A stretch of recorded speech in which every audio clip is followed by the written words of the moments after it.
E este episódio é um oferecimento do Bradesco, um dos maiores grupos financeiros do Brasil e um importante aliado do agronegócio em todos os seus desafios. Produtor, você sabe, o agro é gigantesco.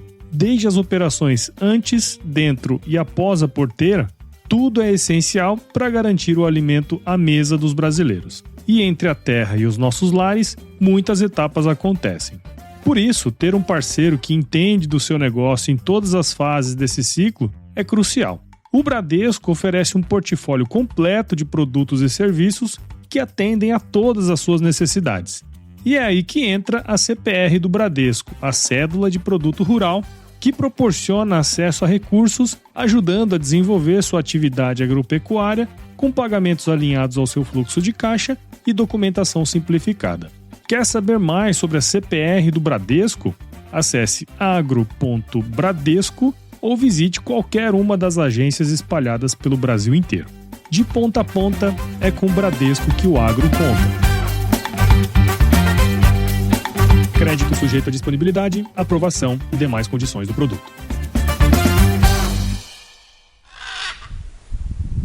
Precisamos de mais gente que arrisca no Brasil. Precisamos encarar o empreendedor brasileiro como é encarado lá fora também. Precisamos ter abertura para o fracasso. E aí é uma coisa que me incomoda no bom sentido de tentar disseminar empreendedorismo.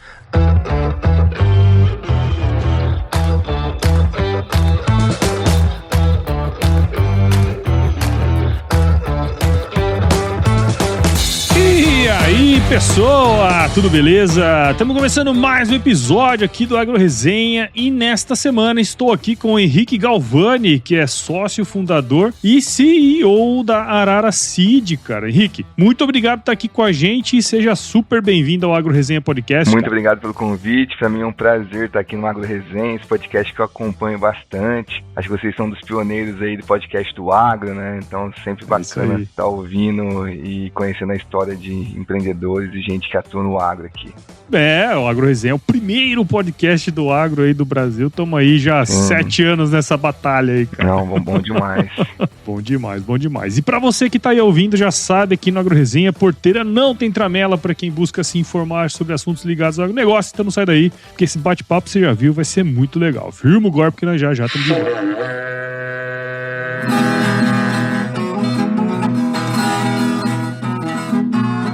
Você já deve ter ouvido a máxima de que é o olho do dono que engorda o boi, certo? Isso é verdade até certo ponto, afinal, só olhar não adianta nada sem uma boa direção. Com base em valores como honestidade, qualidade e inovação nos produtos e excelência no atendimento, a Nutripura, que desde 2002 atua no segmento pecuário, te dá essa direção, oferecendo os melhores produtos e serviços aos pecuaristas, garantindo resultados positivos não só no campo, mas principalmente no bolso. E eu digo isso não é da boca pra fora não, afinal eu trabalhei lá, cara. Eu vi com meus próprios olhos a competência técnica e o cuidado com o negócio do cliente. Siga Nutripura no Instagram, Facebook, LinkedIn e YouTube. Entre no site www.nutripura.com.br e fique atualizado sobre o que há de mais avançado na pecuária. Nutripura, o produto certo, na hora certa.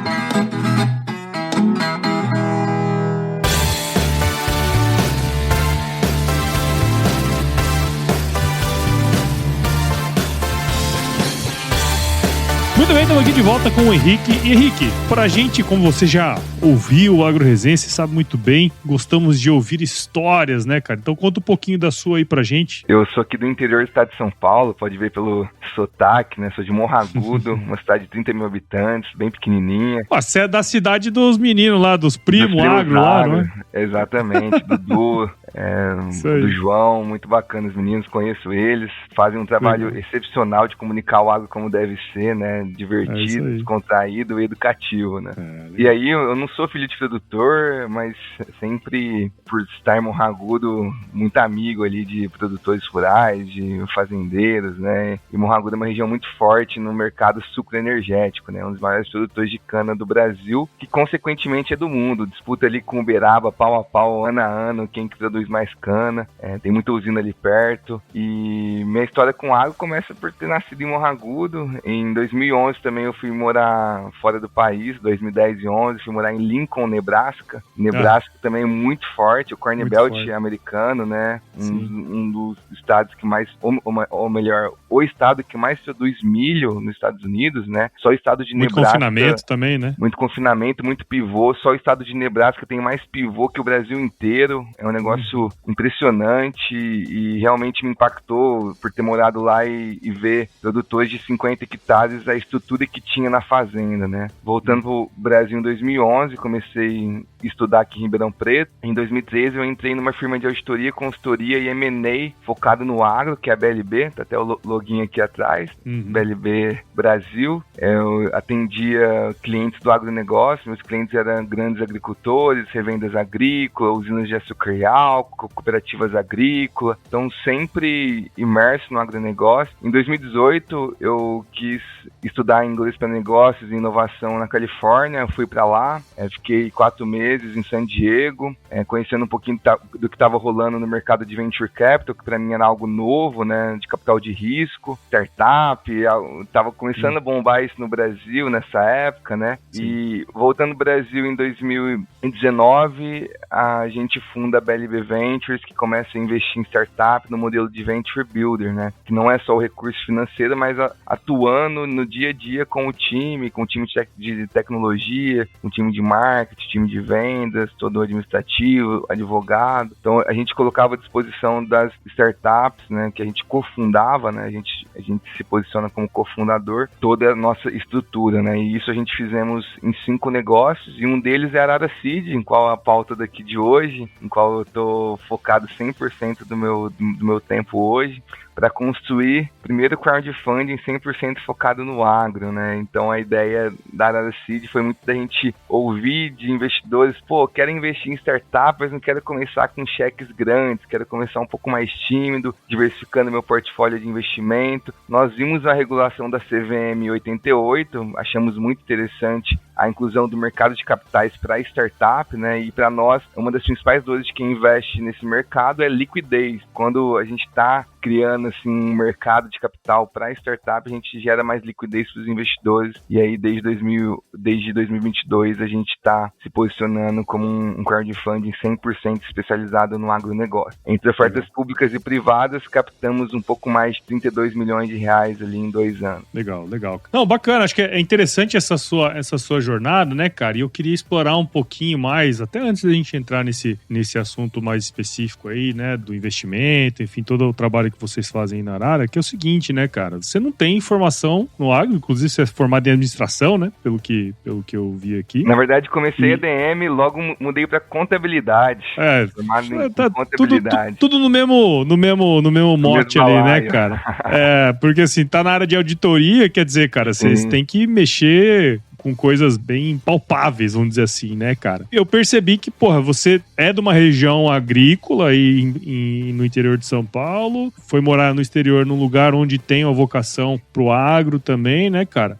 Mas conta pra gente, assim, quais foram os momentos ou experiências que você teve que de fato falou assim, cara, aqui é o lugar onde eu quero fincar o pé, ainda que eu não tenha feito agronomia nem nada disso, cara. Qual que foi os momentos chave, assim, que você falou, aqui tem uma oportunidade que ninguém tá enxergando? Muito bacana essa pergunta. Eu falo que eu empreendi num dos melhores cenários possíveis, né? Quando você está dentro de uma empresa, empreende, né?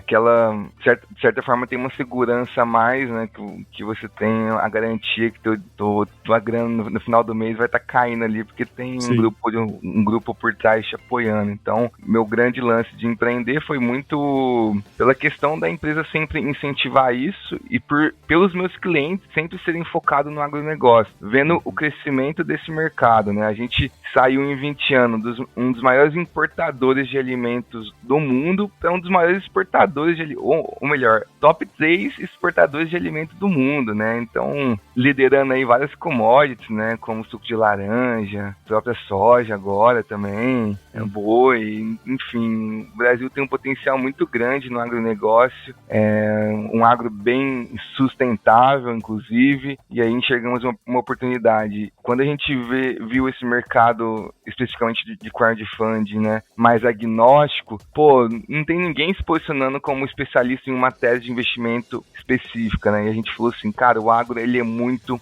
setorial, né, tanto é que a gente tenta fazer um link, todo mundo falando mercado de capitais, Faria Lima, com o campo, porque de fato é muito diferente, o agronegócio é diferente de outros segmentos. Então nós vimos uma oportunidade de fincar uma bandeira no agro. Pelo que eu entendi, me corrija se eu estiver errado, você estava na BLB e aí surgiu essa oportunidade como um intraempreendedorismo, quer dizer, vamos formar esse negócio aqui e eu tenho o lastro ali da BLB por trás para me garantir, vamos dizer assim, né, cara? Perfeito. Eu tenho um cara que eu sigo que eu acho bem interessante, que ele fala assim, empreender dentro da empresa é igual você pular de bungee jump, né? Você pula, mas sempre tem alguma coisa te segurando, né? Você empreender sem estar numa empresa é você pular de wingsuit, né? Se você errar, você bateu na parede e se fudeu, né? Mas é legal isso também pra turma enxergar que existem possibilidades até mesmo dentro da empresa onde você tá pra empreender, né, cara? Demais. E isso eu agradeço muito a BLB pela cultura que ela sempre implantou de pertencimento, de dar oportunidade para as pessoas fazerem. Eu era CLT, né?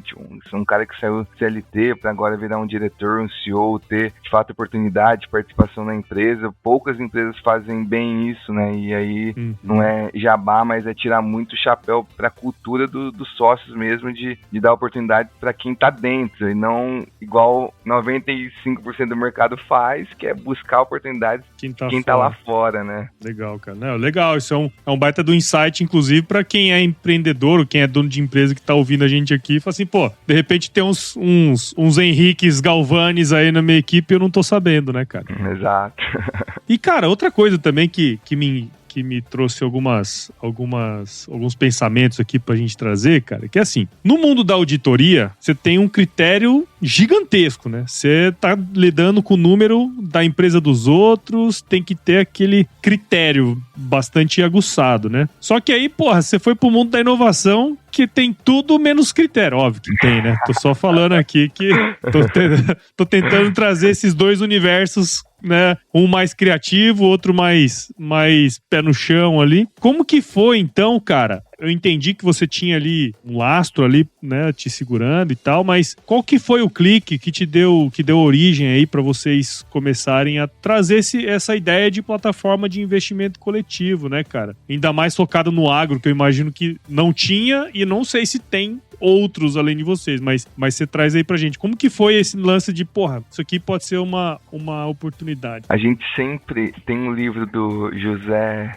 Salib Neto e o Sandro Magaldi que fala muito sobre motor 2, né? Sim. Isso nos provocou bastante, a questão do motor 1 versus motor 2. Por ser uma empresa de serviços, né, a gente tá vendo tanto que a IA tá movimentando esse mercado, substituindo várias funções, né? A gente sempre foi muito pregado nessa tese de ter um motor 2 dentro de uma empresa cujo objetivo, obviamente, numa maneira saudável, é que o motor 2 uma hora sustente e ultrapasse o motor 1, né? E aí foi nessa linha que a gente optou por começar a investir em um mercado que a gente não conhecia. E isso é inovação, né? A gente não tem resposta para nada, a gente vai buscar o canal que mais funciona, a maneira de comunicar que mais converte ali o investidor, o posicionamento que mais fica aderente, e isso que nos motivou, né? E aí, por já estar ligado no M&A do agro, né, a gente falou,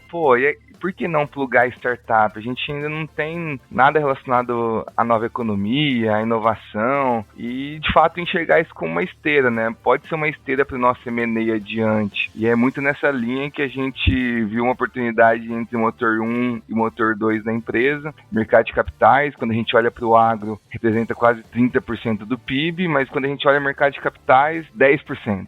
É muito pouco. A gente fala, até o Tassiano Neto estava com a gente recentemente, só existe barter, CPR, onde não tem mercados de capitais desenvolvidos, porque em outros países, como Europa, Estados Unidos, que tem um mercado de capitais mais desenvolvido, o pessoal tá na bolsa, né? O doutor tá na bolsa, tá no mercado de capitais e ele é financiado por isso. Agora aqui, barter, né? Troca, vem comprando máquina em troca de saca de soja, de café, isso aqui só existe em países que não tem um mercado de capitais desenvolvido. Quer dizer, se não está desenvolvido e você pega outros mercados que já estão um pouco mais maduros, faz sentido ir por esse caminho, né? Com certeza. É claro que aqui a realidade do Brasil, até olhando recentemente o anúncio da taxa básica de juros, né? A gente vive em altas taxas de juros que influencia muito no mercado de capitais e investimentos alternativos, né? Tá todo mundo muito apegado ali na renda fixa, que é uma pena que, de certa forma, deixa o mercado subdesenvolvido, né? Então, essa realidade brasileira é um pouco do que a gente tem os desafios aqui dentro, né? Eu imagino que uma plataforma de investimentos coletivos, como eu comentei contigo, não deve ser algo comum aqui, especialmente no agronegócio, assim, como um todo, né, cara? A gente vê movimentos, assim, de fundos que existem, que investem e tal, mas normalmente eles fazem aquela captação, formam um fundo e depois, né? E no caso de vocês tem essa questão do investimento coletivo. Sim. Conta pra gente como que funciona esse negócio, cara, até pra gente poder ficar na mesma linha aqui de pensamento. Eu gosto de fazer uma analogia com as vaquinhas, né? Só que a vaquinha é fundo perdido, você coloca ali como uma doação. No Equity Crowdfunding, a gente reúne um grupo de investidores em um veículo de investimento, e esse veículo investe na empresa, na startup ou no produtor rural, com o objetivo de ganhar dinheiro, né? No caso, numa startup, participação, ou pode ser no produtor vinculado a uma taxa de juros, ou em outro negócio, como terras, etc., também vinculado à participação, cujo objetivo é a valorização desse ativo e a venda num período 5 a 7 anos, quando está relacionado à equity. Então, bem dizer, nós fazemos uma curadoria de produtos de investimento. Nos últimos 24 meses passaram 427 startups pelo nosso deal flow, né, o nosso pipeline de investimento, para ter 5 investidas, então uma curadoria muito acirrada, e a gente faz o trabalho de diligência para o investidor, aquele que a gente chama de solo VC, aquele investidor que quer investir por conta própria, conta com uma equipe especializada em avaliar negócios e curar os melhores negócios para eles. É claro que a gente está falando de investimento em capital de risco. Não quer dizer que a gente vai acertar em todos, mas a gente busca minimizar esse risco, né? Tem a conta do Venture Capital, que é uma margem de erro ali de 40%, 50% aceitável, né? Então, a gente criou a nossa metodologia de avaliação, cujo isso busca minimizar o risco para os investidores, né? A gente tem um comitê de investimentos que é composta por 5 pessoas, e para a startup captar com a gente tem que ter unanimidade dentro desse comitê, né? Então, todos os 5 que avaliam, que faz parte do conselho da Arara Seed, devem aprovar. Então, tem uma chancela muito grande de pessoas que realmente entendem ali do mercado, né? Não, legal. Porque assim, e até isso é um ponto que eu queria trazer, né? Porque, por exemplo, eu, um investidor, tem uma grana sobrando aí, eu posso chegar pra você e falar assim, quero, sei lá, tenho 100 mil reais aqui, queria entender como é que funciona. O cara chega pra você mais ou menos dessa maneira. Assim. E aí, o bacana da... Eu não tenho 100 mil reais, tá? Não tenho 100 mil reais. Queria. O bacana da Arara é que eu vou falar pra esse investidor assim, você vai colocar não em um negócio, espera que a gente vai selecionar vários negócios aqui, você vai colocar, no caso de 100 mil, 20 mil em 5. O segredo de todo e qualquer investimento é a diversificação, e aqui não é diferente. A gente sempre fala, você quer investir em startup? Começa com pouco, deve representar apenas uma parcela do seu portfólio de investimento, no máximo 10% do seu portfólio total em ativos alternativos, né? Então é muito de educação, a gente gosta muito dessa linha de passar pela educação do mercado financeiro, mostrar para o investidor como que funciona de fato, para ele colocar um pezinho antes de colocar os 2 pés. Então parte muito nessa linha do que a gente acredita da educação financeira. Legal.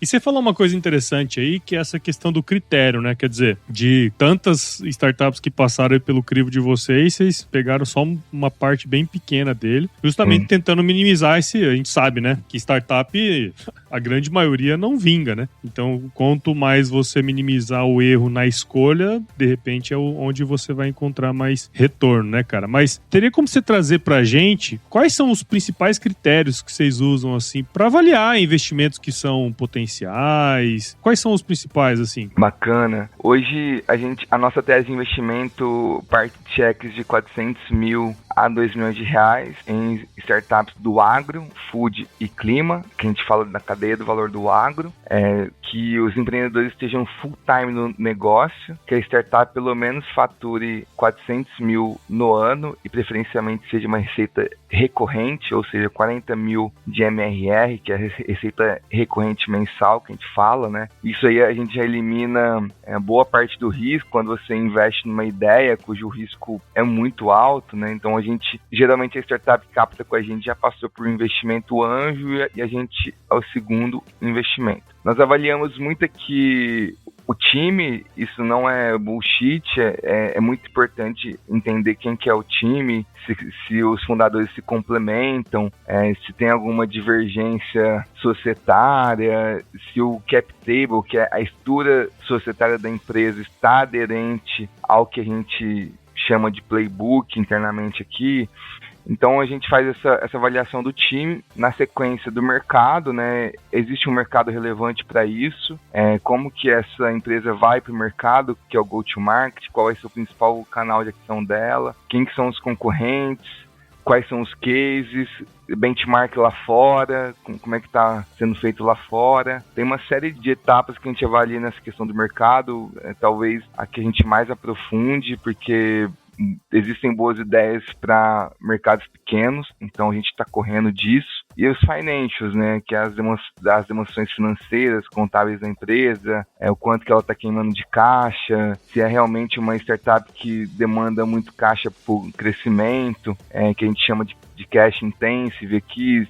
Para ela crescer, ela vai demandar muito caixa. Um exemplo disso, recentemente a gente viu o anúncio do Mercado Diferente, depois de captar quase 50 milhões de reais, quebrando agora, uma food tech, e fechando as portas, demitindo 70 pessoas. Então, porque era uma startup dependente de caixa, né? Então, e tudo isso a gente tenta minimizar o risco ali do investidor e resguardar o patrimônio dele. Legal. Cara, tem que tomar esse cuidado, né? Porque, assim, quem entra para trabalhar com capital de risco, obviamente não tá, assim, não é um cara que tá precisando da grama para amanhã, né? Mas mesmo assim, né, bicho, se você perder 20, 30, 50 conto, é ruim, né? Exatamente, e é ruim para a reputação da plataforma. Por isso que a gente prefere não ter ativos listados do que ter qualquer coisa, né? Então, eu prefiro não ter produtos de investimento ali na plataforma para o investidor investir do que selecionar qualquer um.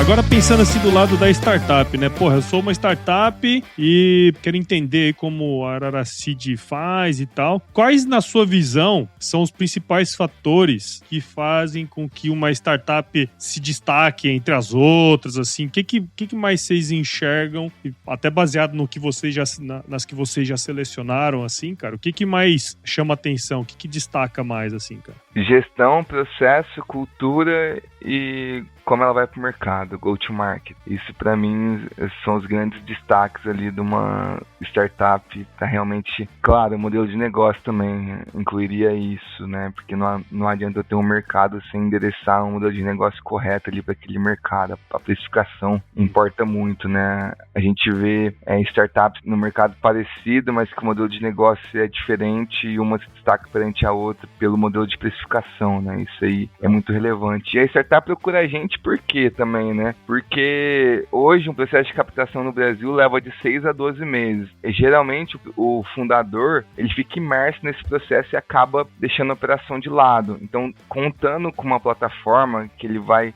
bem dizer, consolidar todas as informações ali da rodada, todos os investidores vão entrar por lá, um contrato padronizado, faz tudo por ali. Isso economiza muito tempo do empreendedor, né? Então, por isso que ele prefere ir para essa linha do mercado de capitais. Além disso, né, eu tinha muito receio dentro do crowdfunding, meu cap table vai ficar pulverizado, um monte de pessoa física investindo na minha empresa. E aí a gente conseguiu contornar isso montando uma espécie de sindicato de investimento, né? A gente chama aqui de um veículo de investimento, uma SCP, uma sociedade contra participação, que reúne esses investidores num CNPJ, e esse único CNPJ que investe na startup. Então não tem aquela de, meu cap table pulverizado. Então existe uma governança muito profunda por até ser uma regulada junto à Comissão de Valores Mobiliários, né? E conta pra gente aí, meu, imagino que vocês já estão aí no mercado já tem um tempo, né? Quais são os principais desafios, assim, que vocês têm aí pra crescer, né? Porque eu imagino que não deve ser... A gente tá passando por um momento muito difícil no agronegócio, né, cara? Assim, esses últimos 2 anos aí foram foda, né? Pra não dizer outra coisa. Como que tá aí essa questão, velho? Realmente, os últimos 2 anos não foi muito fácil para o agro, principalmente pela crise climática, o preço de commodity e, recentemente, as inadimplências, né, os booms das RJs aqui do agro, né. Mas, historicamente, se a gente pegar os últimos 20 anos, o agro, ele é um bom pagador, ele sempre foi um bom pagador, agora que a gente está num momento bem conturbado de fato, né. Hoje, o que mais está influenciando no meu negócio, né, que eu comentei aqui já, é em relação à taxa de juros, né. Quando a gente tem uma taxa de juros nesse patamar, isso dificulta o apetite dos investidores, né, a risco, né, a ter uma melhor rentabilidade de sua carteira. Hoje nós temos 3.000 contas criadas na Data Seed, eu considero um número relevante até pelo ano que nós temos, a gente vê o apetite de investidores querendo saber mais desse negócio, mais 400 investidores ativos, né, quem fez pelo menos um investimento nos últimos 2 anos, né. Isso mostra que a galera quer investir, mas ainda está se educando ali, está entendendo, está querendo ver alguns cases, está acompanhando. A gente tem muitos inscritos na newsletter nossa, isso mostra o apetite da turma no agro. Recentemente até o Valor lançou uma matéria falando do quanto que está chamando a atenção startups do agro em plataformas de crowdfunding. Foram mais de 2.500 investidores nos últimos 3 anos que experimentaram esse tipo de investimento, né? Mas o que a gente sintetiza isso é educação financeira, né? A gente está falando o Brasil, mais de 140 milhões de habitantes, né? Se eu não me engano, próximo de 9 milhões de CPFs na bolsa, né? Então, quando a gente compara com mercados mais maduros, né? Estados Unidos, 50% dos americanos já investem na bolsa. Aí você vê o nível de educação financeira do brasileiro, né? E a gente está aqui para tentar mudar isso e trazer fontes alternativas de investimentos também. Cara, a educação, se a gente entrar na educação aqui, a gente vai ficar umas 2 horas, né, cara, conversando sobre isso, porque você pega os mercados mais maduros, né, onde esse universo dos investimentos já tá mais estruturado e tudo mais, né, você pega até os tickets, né, cara, um seed money nos Estados Unidos, seed money no Brasil, cara, parece que é a série A aqui, né? Exatamente, aqui até a gente falou, é o seed brasileiro ou o seed americano, né, tem até isso aí. Tem até uma diferença aqui no meio do mercado, porque realmente é gritante, assim, a diferença e o incentivo no volume de capital. E aí, entrando um pouquinho nesse negócio de um pouco mais da sua visão mesmo, né, de longo prazo, pensando em tudo que vocês já construíram aí, vendo que, imagino que vocês devem ter ido pra fora também, ver o que tinha lá, né, como que era a estrutura na sua viagem lá que você comentou, né.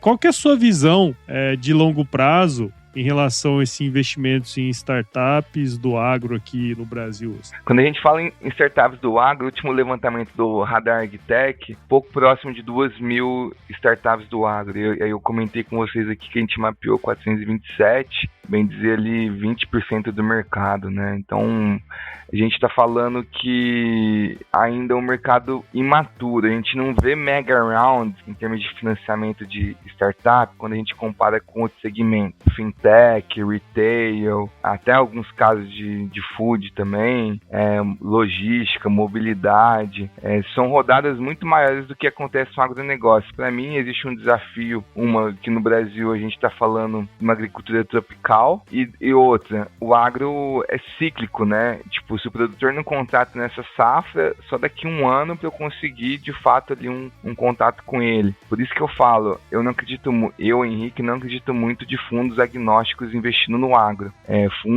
Eu acredito mais em fundos setoriais, como SP Ventures, Rural Ventures, Yield Lab, a Barn, enfim. Porque o agro ele é muito específico, ele demanda conhecimento. Se eu pegar o playbook do VC e tentar investir no agro, a galera vai frustrar, porque é um mercado à parte. Mas, falando sobre perspectiva, eu vejo que a gente está, apesar de tudo que eu comentei, dos juros, a gente está em uma das melhores janelas de oportunidades de investimento em startups nesse momento. Por quê? A gente saiu daquele boom das startups de 21, 22, corrigimos bastante valuation, negócios que tinham queima muito intensiva de caixa fecharam, ficaram bons negócios na mesa, ainda não com uma atração muito relevante, mas hoje os fundos de investimento estão olhando muito essa questão do equilíbrio financeiro, né? Nunca olhou-se tanto para a DRE, mesmo em estágios iniciais, como estamos olhando agora, né? Então, de certa forma, isso gera uma oportunidade muito relevante para os investidores com valuations mais realistas e negócios muito mais acurados nesse momento, né? Quando a gente olha para o Brasil, a gente vê uma oportunidade gigantesca no agronegócio. A gente está falando de um país que tem um dos agros mais sustentáveis do mundo, mas tem 30 milhões de hectares degradados de pastagens que pode ser convertido em agricultura. Imagina a gente converter isso, o quanto de alimento que a gente não vai produzir, né? E aí tem várias tecnologias nessa linha, né? Focando tanto no aumento do estoque de carbono no solo, quanto como que a gente aumenta essa produtividade, como é que a gente identifica um incêndio previamente, a exemplo disso dá 1,5 graus, um foco que pega lá 25, 30 quilômetros de distância, o início do foco do incêndio conecta com o bombeiro para ela apagar e evitar o alastro. Enfim, tem muita tecnologia surgindo que isso vai ajudar muitos agricultores a produzir mais com cada vez menos, né? Bom, Henrique, obrigado, cara, por você ter participado com a gente aqui do Agro Resenha. É muito legal entender esse universo, né? Assim, boa parte da turma do agro, imagino, que quando você vai falar com a turma assim, não entende, né? Como funciona essa estrutura. Eu acho que é uma boa alternativa aí para quem tá com a graninha aí, quiser apostar aí um pouco mais, né? Em um mercado um pouquinho mais de risco, né, cara? Eu acho que é uma coisa assim. É um mercado de risco, mas quando a gente vê as perspectivas de crescimento do agro no Brasil, né? A gente tem boas perspectivas. Então, muito obrigado por você ter participado aqui com a gente. Espero que quem esteja aí do outro lado tenha entendido um pouco mais sobre o seu trabalho, cara, e parabéns aí. Muito obrigado, Paulo. Para mim é um prazer estar aqui no Agro Resenha, esse podcast que eu acompanho muito e sou fã de carteirinha. É impossível a gente falar de agronegócio sem falar de impacto, quando a gente fala em produzir mais, em menos terra, utilizando menos defensivo. Além disso, o Brasil líder em biológico, mais de 50% das nossas áreas preservadas. A gente vê uma oportunidade muito grande nesse segmento do agro, agora olhando muito mais para as startups do agro. Maravilha, cara. E conta aí pra gente como que quem tá nos escutando aqui agora pode acompanhar o seu trabalho. Legal demais. Eu sou muito ativo no LinkedIn. No ano passado eu tive a grata surpresa de inaugurar a prestigiada lista Forbes Under 30 do agro, né? A gente inaugurou uma categoria exclusiva Under 30 lá na Forbes, né? Então eu escrevo bastante no meu LinkedIn, Henrique Martins Galvani, @Henrique M. Galvani também no Instagram, @AraraSeed. A gente tem um blog muito ativo também, qual eu escrevo bastante, como eu disse, tudo parte pela educação, não adianta também a gente colocar investimento goela abaixo, a gente tem que educar e falar para o investidor, de fato, como os caminhos que deve ser para ele minimizar os riscos dele e ser bem transparente. Então, a gente sempre gosta de produzir conteúdos para cada vez mais disseminar essa fonte e esse ativo alternativo. Maravilha, maravilha. Bom, agora nós vamos para uma parte super importante desse podcast aqui, aí, que é o nosso glorioso quiz. Vamos nessa? Bora! Animado aqui. Não tem pegadinha. Vou te fazer algumas perguntas, você responde a primeira coisa que vier à sua cabeça aí, tá certo? Henrique Galvani, cara, conta pra gente qual que é a sua música antiga predileta, meu cara. Música antiga, cara, Milionário José Rico, viu?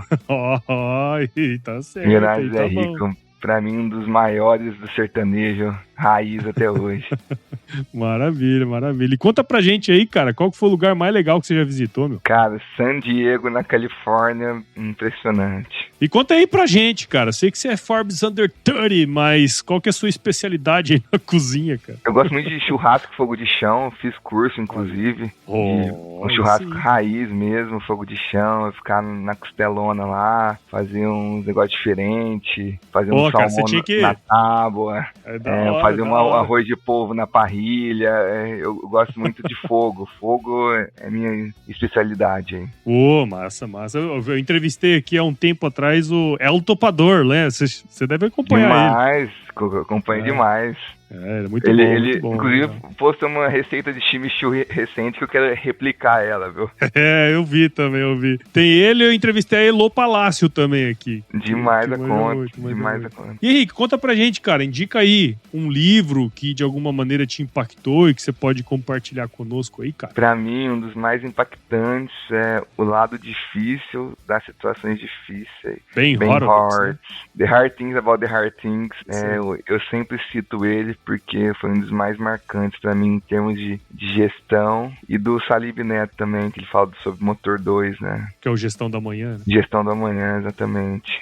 Tem o Gestão e o Cultura, né? Os dois um complementa o outro. E, cara, agora uma mais filosófica aí, né? E se você se encontrasse com o seu eu de 17 anos hoje, cara, qual que seria o melhor conselho que você se daria? Sei que não faz muito tempo, mas já tem um tempo. Fazer 32 anos daqui 2 meses, cara, nossa, com 17 anos, hein? Pô, tava embarcando pro intercâmbio, mal sabia que ia empreender, sempre tive um sonho de trabalhar numa multinacional, como todo moleque ali, né? A gente cogita tudo menos abrir um negócio, né? E hoje eu daria uma dica para focar em ter uma experiência curta ali numa empresa e focar em abrir um negócio. Isso aí, legal, cara. Muito bom. Precisamos de mais gente que arrisca no Brasil. Precisamos encarar o empreendedor brasileiro como é encarado lá fora também. Precisamos ter abertura para o fracasso. E aí é uma coisa que me incomoda no bom sentido de tentar disseminar empreendedorismo. Legal, muito bom, cara, muito bom. E para você aí que ouviu esse episódio meu com o Henrique aqui, eu tenho certeza que você viu o valor em tudo que a gente falou aqui, o que ele trouxe pra gente. Então, considere compartilhar esse episódio com alguém que vai se beneficiar desse conteúdo. O Agro Resenha cresce na medida que você participa com a gente desse processo. Então, siga o Agro Resenha em qualquer agregador de podcasts, no Spotify, no Deezer, Apple Podcasts. Siga a gente nas nossas redes sociais, no Instagram, Facebook, LinkedIn e no X também. Entre no nosso grupo do WhatsApp, no nosso canal do Telegram, o link tá lá no nosso site, o www.agroresenha.com.br. E escreva para contato@agroresenha.com.br para você, enfim, mandar sugestões de entrevista. O Henrique veio através de um e-mail aí, então você vê que às vezes dá certo. Às vezes dá certo, tá certo? E também acompanha aí os outros podcasts aqui do Agro Resenha. Não sei se você já ouviu, o Henrique, o podcast de storytelling. Você gosta, não? Já ouviu falar? Gosto demais. Pois é. O Agro Resenha tá produzindo o primeiro podcast de storytelling do agronegócio no Brasil, hein, cara? Já foi lançado animal, hein? Alguns episódios, então já te convido lá. E o nome é maravilhoso, cara. É baseado em fatos rurais. Caramba, animal. Baita nome, fala a verdade. Eu sou orgulhoso desse nome. Baita nome. Inclusive eu vi um podcast recente de vocês com o Rodrigo e a Felícia também, né? Isso, foi recente, exato. Foi recente. O Rodrigo é parceiro nosso. Maravilha. E ó, finalizando aqui os meus episódios, sempre finalizo com uma frase de muita sabedoria, viu, cara? Que é o seguinte: se chover não precisa molhar a horta, não, tá bom? Está resolvido aqui. Valeu, cara. Valeu, obrigadão, Paulo. Grande abraço aí, pessoal. Tamo junto, valeu. Tamo junto.